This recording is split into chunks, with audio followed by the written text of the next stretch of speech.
శ్రీ గురుభ్యో నమః.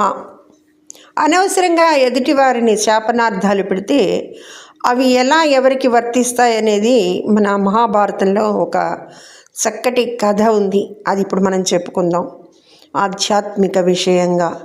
ఈ విషయంలోకి వచ్చేస్తే పాండవులు వనవాసం చేస్తున్న రోజుల్లో కుంతీమాతకి కుటీరంలో బియ్యం నిండుకున్నాయండి. అడవిలో పనులకు వెళ్ళిన తన 5 కుమారులు వచ్చే వేళ అయిపోయింది. భోజనం వండడానికి బియ్యం గింజ లేదు. భీముడికి మరీ ఆకలి ఎక్కువాయే.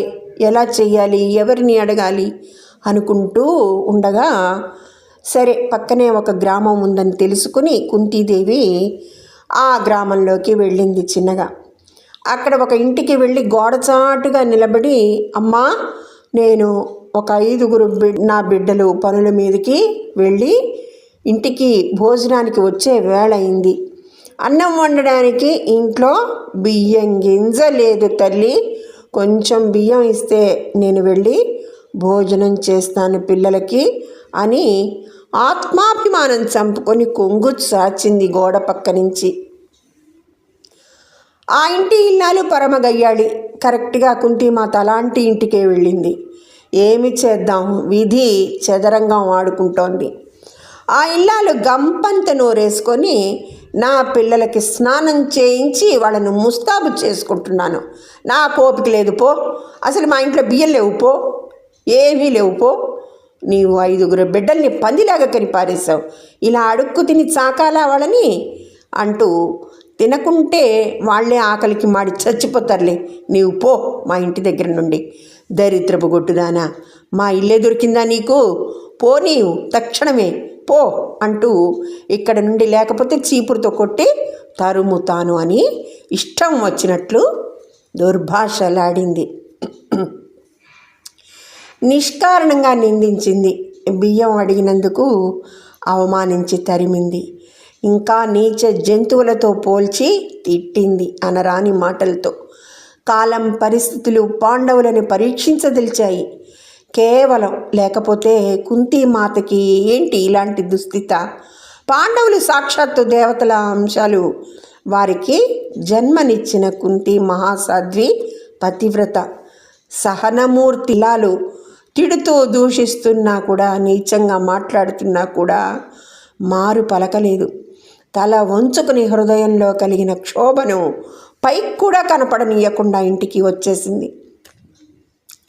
సరే భగవంతుడి దయ వల్ల ఆ రోజు సమయానికి పాండవులు వస్తూ తమతో పండ్లు ఫలాలు తెచ్చుకున్నారట. ఆనాటి ఆకలిని తీర్చుకున్నారు. ఆ రోజు గడిచిపోయింది. తెల్లారి ఆ గ్రామంలో ఒక కలకలం రేగింది. ఒక ఇంట్లోని పిల్లలందరూ పడుకున్న వాళ్ళు పడుకున్నట్లు మృతి చెందారు. కారణం ఏమిటో తెలియదు. ఆ విషయం అందరూ చెప్పుకుంటున్నారు. అది ధర్మరాజు కూడా విన్నాడు. ఎందుకలా జరిగి ఉంటుంది అని తనకున్న వివేకంతో, జ్ఞానంతో, తన దివ్య దృష్టితో చూశాడు. ధర్మరాజుకి మొత్తం అర్థమైంది. ఆ ఇంటి గృహిణి ఎన్ని దుర్భాషలు, తిట్లు, శాపనార్థాలు పెట్టినా కూడా ఒక్క మాట అంటే ఒక్క మాట కూడా అనకుండా తల వంచుకుని వచ్చిన తన తల్లి సహన క్షమ గుణాలకు ధర్మరాజు ఆశ్చర్యం పొందాడు. తన తల్లికి మనసులోనే నమస్కరించుకున్నాడు. తర్వాత తల్లి దగ్గరికి వచ్చి, తల్లి నిన్నటి రోజున పక్కన గ్రామంలోకి ఎవరింటికైనా భిక్ష కోసం వెళ్ళావా అని అడిగాడు. కానీ కుంతీదేవి చెప్పలేదు. నేను నిన్నటి రోజు ఎక్కడికి వెళ్ళలేదు అంది. లేదు తల్లి, నిజం చెప్పు, అంతా నాకు తెలుసు. ఆ గృహిణి నిన్ను అవమానించిన మారు పలుకనందుకు ఆ దూషణలన్నీ తిరిగి ఆమె బిడ్డలకే తగిలి మరణించారు. ఎదుటివారు మనల్ని నిష్కారణంగా మనల్ని దూషించినప్పుడు ఆ మాటలు చేసే గాయానికి భిన్నంగా ఉన్నప్పుడు ఆ మాటలు మన ఎడమ కాలి గోటికి కూడా తాకవు. కానీ మళ్ళీ మనం తిరిగి శాపనార్థాలు పెడితే వాళ్ళకి, తిట్టిన వారికి ఏమీ కాదు, చెల్లుకు చెల్లు.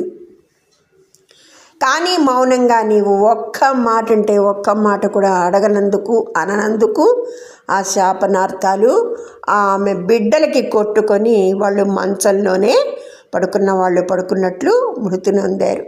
కానీ నీవు తక్షణమే వెళ్ళి ఆ గృహిణిని తిరిగి దూషించిరా అని ధర్మరాజు అనగానే కుంతీదేవి గ్రామంలో నిన్న భిక్షకి వెళ్ళి అడిగిన ఇంటికి వెళ్ళి తిరిగి దూషించగానే మరణించిన ఆమె పుత్రులు నిద్రలో లేచినట్లు లేచారు. ఆ విధంగా ఆ సంఘటనతో కుంతీదేవి సహనం, కరుణ, క్షమా గుణాలు, అంతేకాకుండా పాండవుల విలువ ఆ గ్రామమంతా కూడా తెలిసిపోయింది.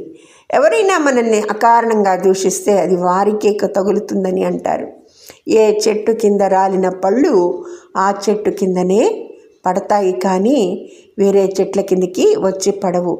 అలాగే ఎవరి కర్మ వారికే ఫలితం వెతికి మరీ ఇస్తుంది, కనువిప్పు కలిగిస్తుంది. ధన్యవాదములు. సర్వేజన సుఖినో భవంతు.